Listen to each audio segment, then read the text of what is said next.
The sterile smell of disinfectant hung heavily in the maternity ward, blending with the quiet beeping of monitors and the distant cries of newborns.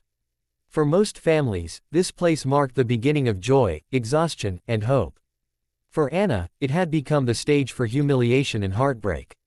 She lay weak on the hospital bed, her body still aching from childbirth, her newborn sleeping beside her in a transparent crib.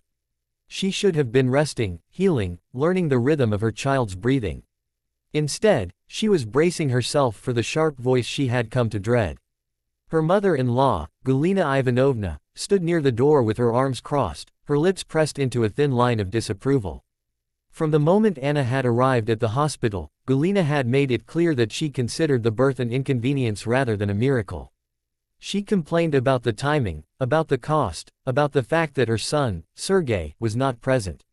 Sergei had vanished weeks earlier, offering vague excuses and empty promises before disappearing entirely.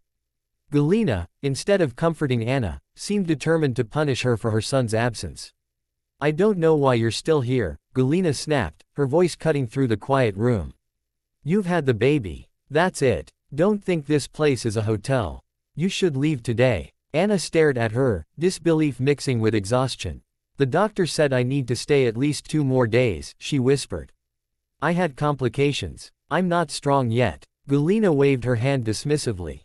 "Doctors always exaggerate. In my time, women gave birth in the morning and cooked dinner by evening. You're young, you'll survive. And besides," she leaned closer, lowering her voice, "my son has nothing to do with this anymore.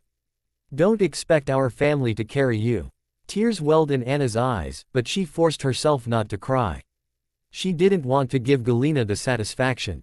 Her thoughts raced. Where would she go? She had no family in the city, no savings, no strength. The baby stirred softly, as if sensing the tension.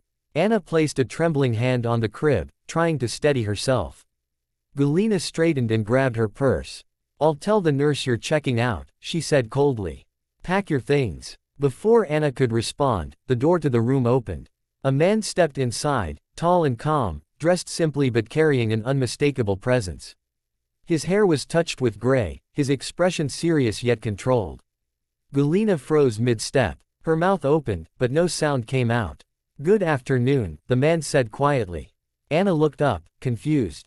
She had never seen him before. But something in his eyes told her he wasn't here by accident. Who are you?" Galina finally managed to whisper, her confidence evaporating. "My name is Viktor Mikhailovich," he replied. "I'm Sergei's father." The room seemed to tilt. Anna's heart pounded. Sergei had always spoken vaguely about his father, mentioning only that they were estranged. Galina had dismissed him as irrelevant and gone. Yet here he was, standing firmly between Anna and the door. Galina's face drained of color. "You have no right to be here," she said weakly. "This is a family matter." Viktor turned to Anna, his gaze softening.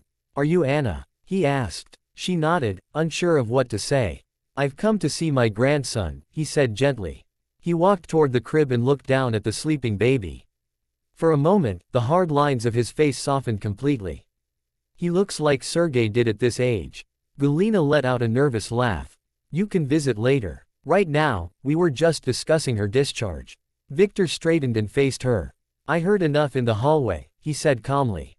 "You were trying to throw her out of the hospital." "That's not what I meant," Galina snapped, trying to regain control. "She's manipulating everyone. My son has already left her. She's not our responsibility." Viktor's eyes hardened. "Responsibility doesn't disappear just because it's inconvenient," he said. "And neither does decency." He reached into his coat pocket and pulled out a folder. "I've already spoken to the hospital administration. Anna will stay as long as the doctors say she needs to. Everything is paid for." Galina stared at the folder as if it were a weapon. "You can't just walk in and decide things." "I can," Viktor replied evenly. "And I will." He turned to Anna again. "I didn't know about you," he said quietly. "Sergei didn't tell me. But that doesn't change the fact that this child is my blood. You're not alone." Anna felt a lump rise in her throat. She had prepared herself for rejection, for being invisible. She hadn't prepared herself for this. Galina scoffed. "So now you're playing the hero. Where were you all these years?" Viktor met her gaze without flinching. Far enough to forget how cruel you can be, he said. But I'm here now. The silence that followed was heavy and absolute. For the first time, Galina had no response. She looked small, uncertain, stripped of the authority she wielded so easily over Anna. I think you should leave, Victor added. Anna needs rest. Galina clenched her jaw, grabbed her purse, and turned toward the door. This isn't over, she muttered before leaving. When the door closed, Anna finally let the tears fall. Victor pulled a chair closer and sat down, giving her space but staying near. Thank you, she whispered. I didn't know what to do. You shouldn't have had to face this alone, he said. Sometimes people think they can push others out of their lives like luggage at the wrong train station. They forget that every journey has consequences. Anna smiled weakly at his words. For the first time since Sergei had left, she felt something unfamiliar but precious: safety. Outside, the hospital continued its quiet rhythm, unaware that in one small room, a life had shifted.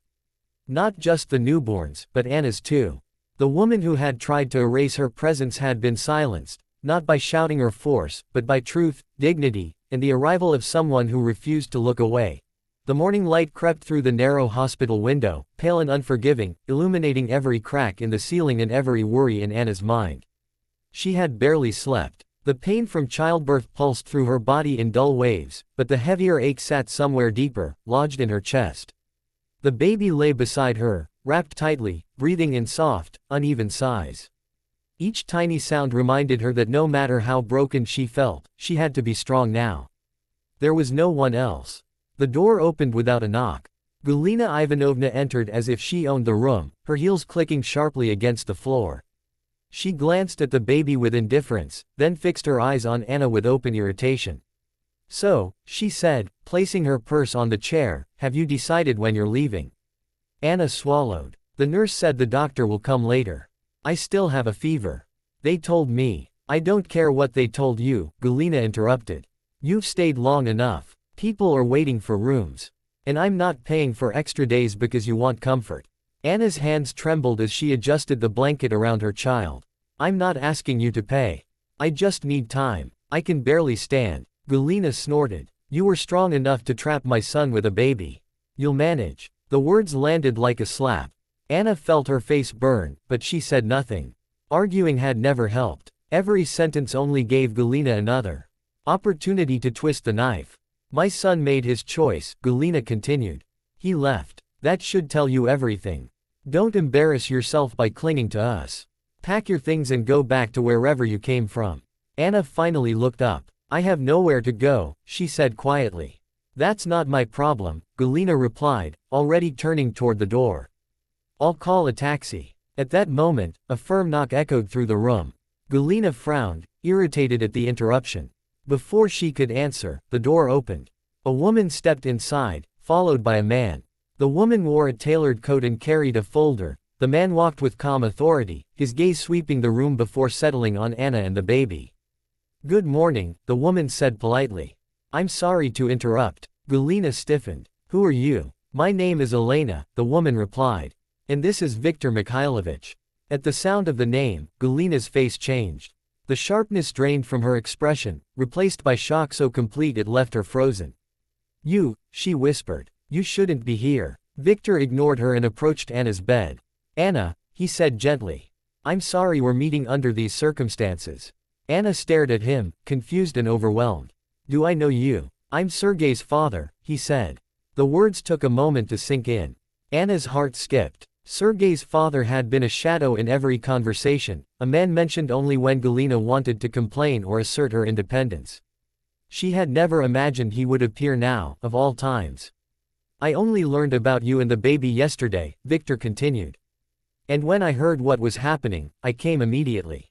Elena opened the folder. I've spoken with the hospital administration and the attending physician, she said calmly. Anna will remain here for as long as medically necessary. All expenses are covered. Galina found her voice at last. This is absurd, she snapped. You can't interfere. This woman is nobody to us. Victor turned to her slowly. She is the mother of my grandson, he said. That makes her family whether you like it or not. Galina laughed bitterly. Your grandson. Where was this concern when your son walked out? Victor's jaw tightened. Sergei will answer for his choices, he said. But you will not punish Anna for them. He looked at the baby, who had begun to stir. Victor reached out, hesitated, then gently touched the tiny hand.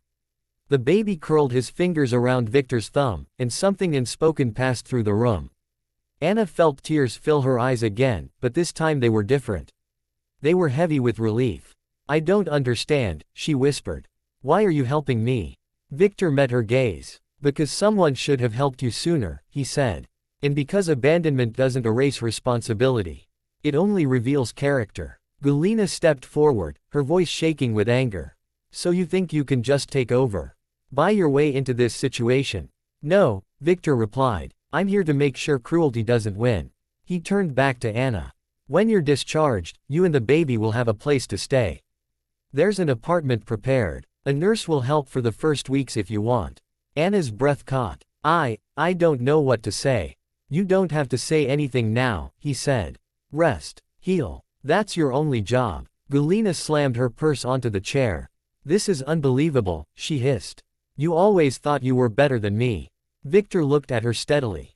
No, I just never thought it was acceptable to kick a woman and child when they're weakest. The silence that followed was suffocating.